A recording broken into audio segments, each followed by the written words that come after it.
ఒక మనిషి ఒక గుడ్ థెరపిస్ట్ అని ఎట్లా అనుకుంటామంటే దానికి కొన్ని క్వాలిటీస్ ఉన్నాయి.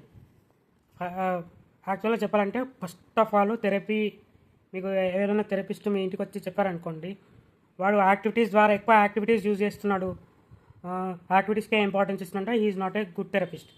గుడ్ థెరపిస్ట్ ఎవరంటే ఎవరైతే ఎక్కువ ప్రిఫరెన్స్ డైట్కి ఇస్తారో వాళ్ళు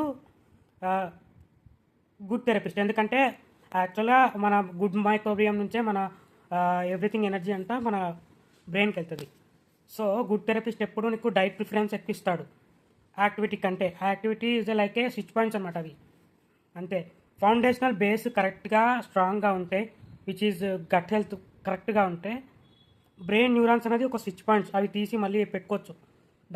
those are the activities we instruct to the child అనమాట. ఆ స్విచ్ బోర్డ్స్ ఏంటంటే అన్ని యాక్టివిటీస్ అనమాట, ఏవైతే మనం ఎక్స్టర్నల్గా చేపిస్తామో ఇంటర్పర్సనల్ స్కిల్స్ అంటారు వాటిని. So those are the switch boards to from gut health to transfer the thoughts to neurons. Emotions ఏవైతే ఉందో అవి మనకు తీసుకెళ్తుంది అనమాట. That is the point, right.